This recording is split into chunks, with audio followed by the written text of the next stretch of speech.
Oke, baik kawan-kawan ya, untuk berikutnya inilah kandang intensif di kandang saya satu lagi. Apa itu? Ya ini dia, kandang baterai. Kandang baterai untuk menghasilkan telur konsumsi.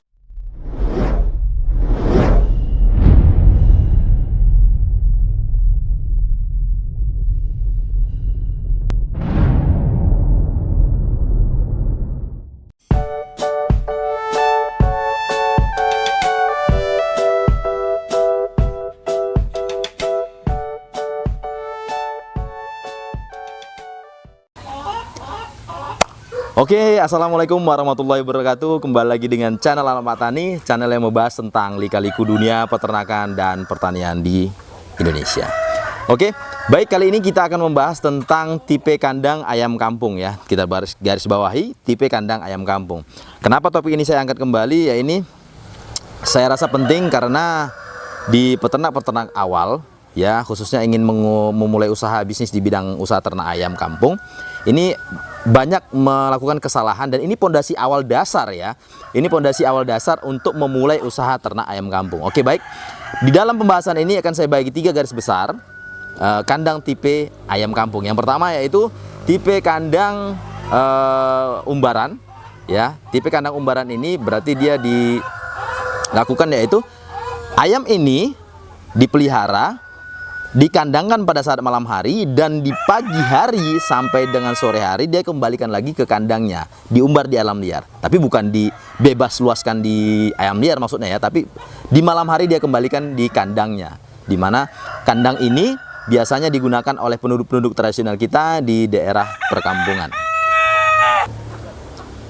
Oke, yang kedua adalah tipe kandang semi intensif. Apa yang dimaksud dengan tipe kandang semi intensif? Yaitu tipe kandang di mana kandang ini masih termasuk juga kandang umbaran, namun diberi pembatas keliling. Coba perhatikan, di kandang saya ini ada pembatas keliling.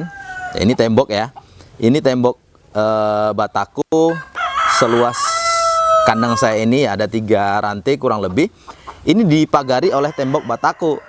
Nah, jadi ayam itu masih bebas luas di sekitaran di dalam tembok batako ini. Namun pada malam hari biasanya saya masukkan di kandang ini. Ya, ini nanti kita bahas juga di kandang ini atau di kandang sana.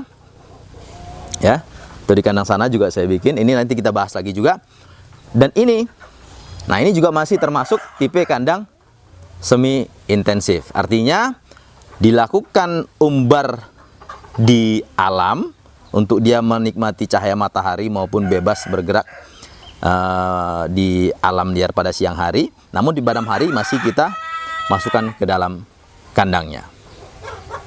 Oke, baik, yang ketiga adalah kandang intensif. Kandang intensif itu adalah di mana tipe kandang ayam kampung yang benar-benar dimaksimalkan untuk tujuan peternakan tersebut.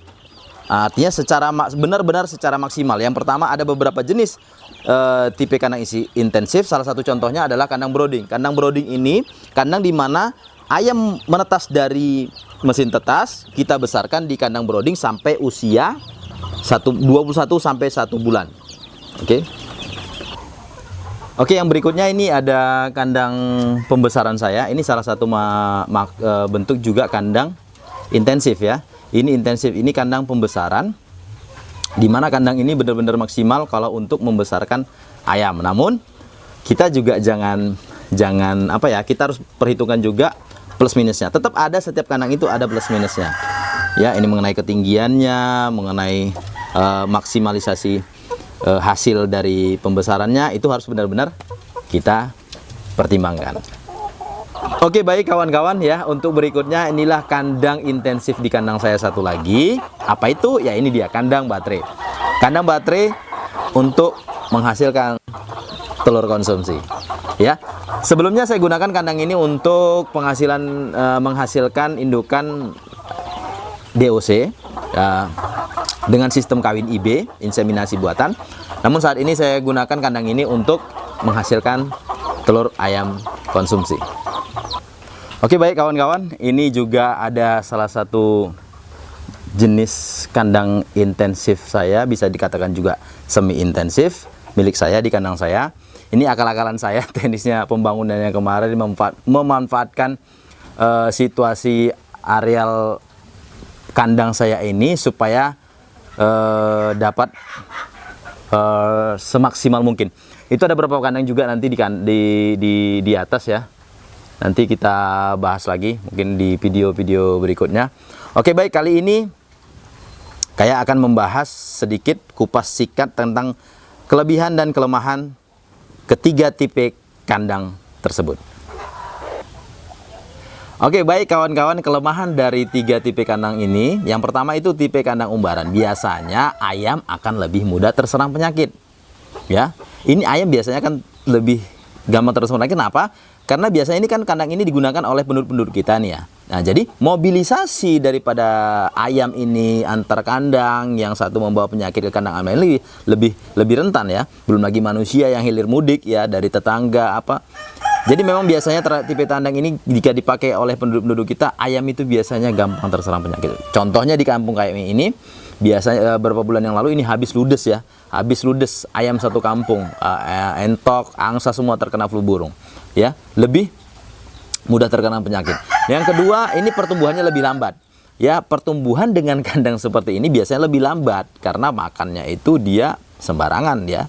Dia cuma dikasih makan seadanya di pagi hari, cari makan di alam liar, masuk ke kandang nanti gitu. Jadi pertumbuhan biasanya tipe kandang ini mengakibatkan ayam itu pertumbuhannya lebih lambat. Yang ketiga biasanya lebih mudah diserang predator alam seperti musang, ular, ya, dan lain-lainnya.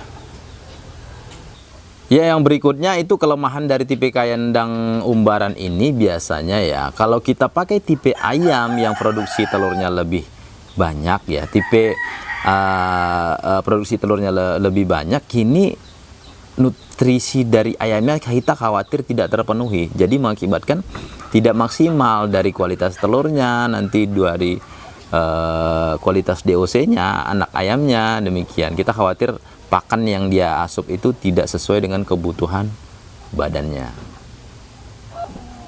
Dan biasanya kelebihan dari tipe kandang umbaran ini yang pertama adalah pencapaian daging yang sesuai dengan tekstur ayam kampung itu lebih dapat ya. Lebih dapat dia tekstur daging ayam kampungnya. Yang kedua, ini perawatannya lebih murah karena kita cuma memberikan makan ayam di pagi hari, dia cari makan lagi mungkin sore hari itu pun jarang ya, biasanya kita tunggu sampai dia masuk kandang alaminya ya. Itu biasanya kelebihannya. Kemudian biasanya ayam akan lebih fresh karena dia hidup di alam liar ya. Ya, dia ayam lebih fresh biasanya dengan tipe kandang umbaran. Dan yang kedua, pemeliharaannya lebih mudah ya. Kita tidak perlu repot-repot mengurus ini, cuman nggak perlu orang tenaga kerja yang banyak. Oke, berikutnya adalah tipe kandang semi intensif. Ini kelemahannya biasanya ya, kawan-kawan. Ini satu, biaya pasti lebih tinggi ya ketimbang tradisional tadi, biaya kita lebih tinggi. Yang kedua, biasanya penyakit koksidiosis, kemudian penyakit cacing yang biasa ditimbulkan kontrol lewat kotoran itu lebih sulit biasanya dengan semi intensif ya. Nah, yang ketiga yang berikutnya itu kelemahannya biasanya jika populasi ayam kampung tersebut tidak sesuai dengan ukuran kandang, tidak kita sesuaikan, maka akibatnya akan banyak terjadi pertumbuhan yang timpang ya, ukurannya akan timpang. Yang kedua, akan banyak terjadi kanibalisme dari ayam tersebut ya. Jadi memang pernah di sini populasi ayam itu terlalu berlebihan saya buat, jadi tidur ayam ini tidak terkontrol. Terakhir, amoniak tempat ayam ini biasanya kan dia senang tidur di tempat yang dia kira nyaman, di situ tidur, di situ lagi kembali tidurnya. Apabila populasinya menumpuk, terakhir kotoran menumpuk, kita tidak kontrol kebersihannya, amoniak meningkat, timbullah penyakit ya, lebih rawan. Nah, kelemahan yang ketiga ini biaya operasional lebih tinggi, termasuk karyawan, pakan lebih tinggi ya. Itu untuk kandang semi intensif. Oke, yang berikutnya inilah adalah kandang intensif. Kandang intensif ini kawan, kelemahannya adalah biaya pembuatannya itu sangat mahal. Ya, namanya mau bisnis mau ternak ya. Yang kedua, biaya operasionalnya sangat tinggi ya. Yang ketiga itu adalah manajemennya, perhitungannya harus benar-benar akurat Yang keempat, marketing kita dalam penyesuaian pasar dengan hasil produksi di kandang kita itu harus sesuai. Ya.